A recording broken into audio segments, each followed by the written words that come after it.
Hello students, my name is Rimisha. I am teacher of class 6 from Yardley International School. Open your social science book.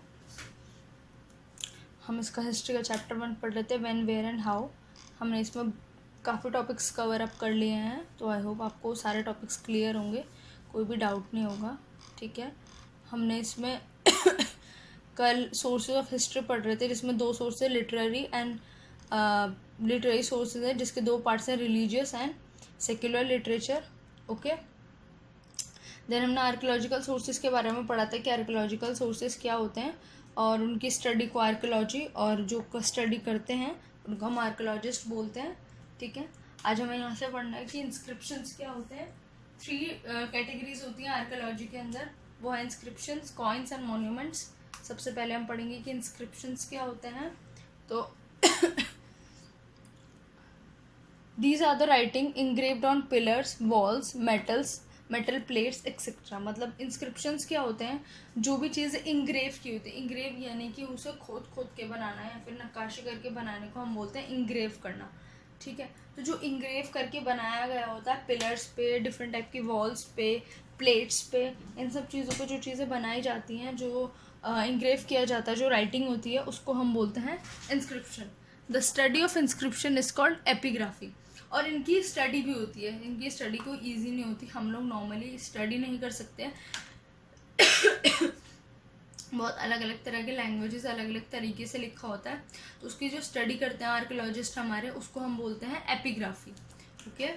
Note down the definition of epigraphy. The study of inscription is called epigraphy. Okay.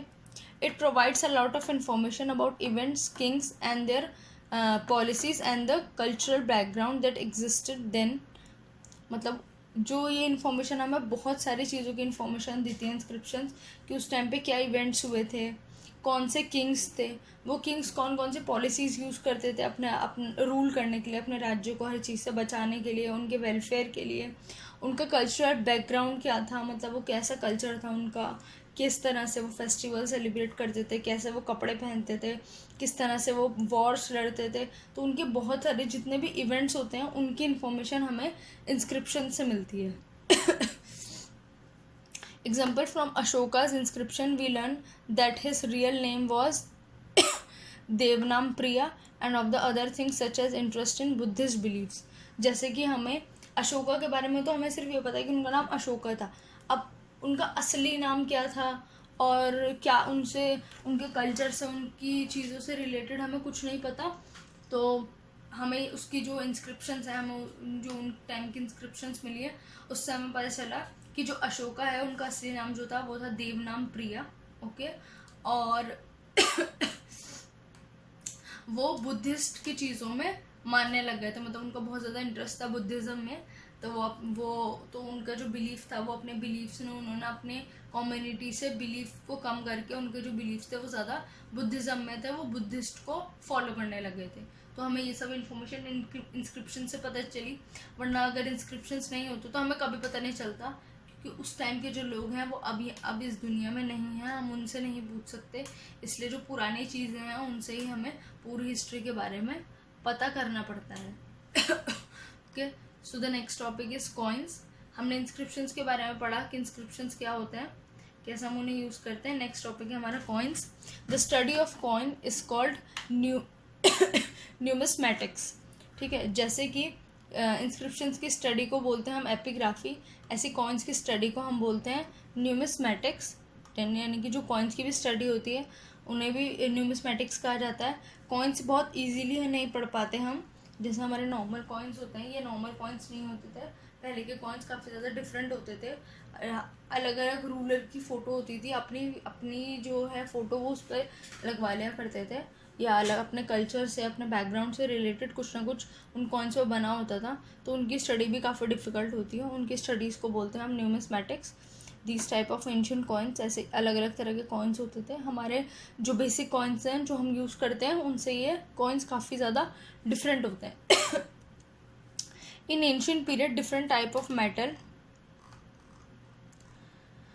Leather coins were used. मतलब पहले के time में बहुत ही अलग अलग तरह के metal के कॉइन्स होते थे.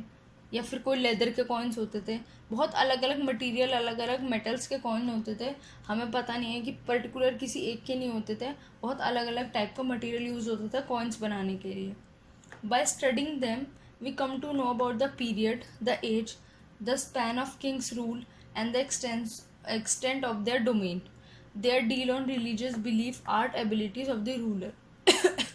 हम उन कॉइन्स के बारे में पढ़ के हमें उस पीरियड के बारे में पता चलता है कि उस टाइम वो कौन सा टाइम था, ठीक है, उस मेटल से, उन सब चीज़ों से हमें पता चलता है कि वो कौन सा टाइम था, ठीक है। द एज, उस टाइम पे कौन सी एज चल रही थी, हमारी हिस्ट्री की कौन सी वाली एज चल रही थी, क्या था। The span of kings rule, king ने कितने टाइम तक रूल करा, उसमें ईयर भी लिखा होता है, तो ईयर से पता चलता था कि कौन से किंग ने कितने टाइम तक रूल करा, कितने टाइम के बाद वो मर गया, कितने टाइम के बाद वो हट गया, तो हमें उनके किंग्स के रूल का टाइम भी पता चलता था। The extent of their domain मतलब उसके बाद उनके ख़ानदान में कितना एक्सटेंशन हुआ, मतलब फिर उनका बेटा राजा बना या उनका बेटा राजा बना, इस तरह से जो उनकी पीढ़ी चलती आ रही थी उसके बारे में पता चलता है। Their deal on religious beliefs, मतलब कि वो कितना ज़्यादा रिलीजियस थे, जो किंग्स थे वो उनका अपना रिलीजन कौन सा था, वो कौन से रिलीजन को मानते थे। Art and the abilities of the ruler, किस तरह की आर्ट वो पसंद करते थे, क्योंकि उनके कॉइन्स जो थे वो उनकी हर एक चीज़ पर डिपेंड करते थे। जैसी आर्ट उन्हें पसंद होगी ऐसे ही वो कॉइन्स बनवाएंगे, जैसी एबिलिटी होगी उनकी वही चीज़ वो उसके ऊपर बनवाएंगे, अपनी कोई स्ट्रेंथ दिखाएंगे, अपना स्पैन उसमें लिखा होगा कि वो कितने टाइम तक रूलर रहे। तो जो कॉइन्स है उससे हमें कोई एक पर्टिकुलर चीज़ नहीं, उससे हमें बहुत डिफरेंट टाइप की चीज़ें पता चलती हैं, ठीक है। तो कॉइन्स जो है एक हिस्ट्री में बहुत ही इंपॉर्टेंट रोल प्ले करते हैं, क्योंकि कॉइन्स से हमें एक रूलर की बहुत सारी चीज़ें पता चल जाती हैं, जिससे हम आसानी से पता लगा पाते हैं कि वो एक अच्छा रूलर था या वो एक बुरा रूलर था, या फिर उसने अपनी सोसाइटी के वेलफेयर के लिए, अपने लोगों के वेलफेयर के लिए क्या कुछ किया है। Okay, sometimes the pictures engraved on coins through light on the art, culture and administration of that period. कई बार क्या होता है, जो पिक्चर्स बनी होती हैं कॉइन्स के ऊपर वो बताते हैं कि उस टाइम का आर्ट कल्चर कैसा रहा होगा, या उस टाइम पे किस तरह से किंग्स ने रूल किया होगा, ठीक है। तो उस टाइम की आर्ट कल्चर, क्योंकि जो उस टाइम पे कल्चर रहा होगा, जो उस टाइम की आर्ट फेमस होगी, जो बहुत ज़्यादा लोगों को पसंद होगी या वहाँ के किंग को पसंद होगी, वही आर्ट उस कॉइन पर होगी, ठीक है। तो जो भी हमारे उस टाइम पे जो भी कल्चर रहा होगा या जो भी आर्ट रही होगी, उसी चीज़ सेम चीज़ को इंग्रेव कर दिया जाता था कॉइन्स के ऊपर, ठीक है। अलग अलग मटेरियल्स पे अलग अलग तरह के जो पिक्चर्स हैं उन्हें इंग्रेव कर दिया जाता था। इवन उस टाइम के गॉड के बारे में भी पता चलता था उन कॉइन से, क्योंकि जो रिलीजियस थे, बहुत ज़्यादा जो किंग्स रिलीजियस होते थे, वो अपने पर्टिकुलर गॉड यानी कि जिसकी वो पूजा करते थे जिसकी वो वर्शिप करते थे, कई बार वही वाले गॉड को भी इंग्रेव करवा दिया करते थे उस कॉइन के ऊपर। तो हमें उनके गॉड्स के बारे में पता चलता था, सिर्फ हमें उस रूलर के बारे में नहीं पता चलता था, हम उनके रिलीजियस बिलीव्स यानी कि उनके गॉड्स के बारे में, उनके रिलीजियस बिलीव्स के बारे में भी पता चलता था। और उस टाइम के खाली राजा की नहीं, उस टाइम के पूरे ही कल्चर के बारे में हम उन कॉइन से पता लगा लिया करते थे। Coins found during excavation are preserved in various museum all over the world, ठीक है। तो जो कॉइन्स हमें पुराने टाइम के मिले हैं वो पूरी दुनिया में अलग अलग टाइप के म्यूजियम्स में रखे हुए हैं खाली इंडिया में ही नहीं, हमारी जो हिस्ट्री है वो पूरे वर्ल्ड की है, ठीक है। पूरे वर्ल्ड की अलग अलग जगह की अपनी अपनी कोई ना कोई हिस्ट्री होती है, तो वो सिर्फ हमारे इंडिया में नहीं है, वो पूरे वर्ल्ड में जहाँ के जो कॉइन्स मिले हैं उनके वहाँ म्यूजियम्स में रखे हुए हैं। आपने भी कभी ना कभी पुराने कॉइन्स देखे होंगे, लेकिन वो इतने भी पुराने नहीं होते, ये इतने भी रेयर नहीं होते कि उन्हें म्यूजियम्स में रखा जाए। बट कुछ जो कॉइन्स होते हैं वो बहुत ज़्यादा रेयर होते हैं, जो हमें एक्सकेवेशन में मिला। एक्सकेवेशन यानी कि जब खुदाई करी है, ज़मीन की खुदाई करी है, नीचे से बहुत सारे कॉइन्स मिले। पहले के टाइम में लोग अपना खजाना जो है ज़मीन के नीचे दबा दिया करते थे जब वॉर पे जाते थे, तो उनकी जो कॉइन्स हैं इसलिए उनका वहाँ से निकलते हैं। कुछ बिल्कुल ख़राब हो चुके होते हैं, कुछ थोड़े बहुत सही होते हैं, उन्हें क्लीन करके उनकी स्टडी की जाती है, जिससे हमें उसके बारे में पता चलता है। और उन कॉइन्स वो बहुत ज़्यादा रेयर है, वो बहुत ज़्यादा इंपॉर्टेंट है, इसलिए उन्हें म्यूज़ियम में प्रॉपर तरह से प्रिजर्व करके रखा गया है, पूरे अच्छे से रखा गया है ताकि वो ख़राब ना हो और वो हमारी हिस्ट्री के लिए हमारी हिस्ट्री बताते रहें। जब देखने जाए तो हमें पता चले कि ये वाले कॉइन्स 100 साल पुराने हैं, 200 साल पुराने हैं या फिर 500 साल पुराने हैं, तो हमें उस टाइम के बारे में पता रहे, इसलिए वो कॉइन्स को अच्छे से रिजर्व करके रखा जाता है। ठीक है, मॉन्यूमेंट्स के टॉपिक हम नेक्स्ट क्लास में कवर अप करेंगे। आई होप ये वाली चीज़ें आपको समझ आ गई होंगी। ओके।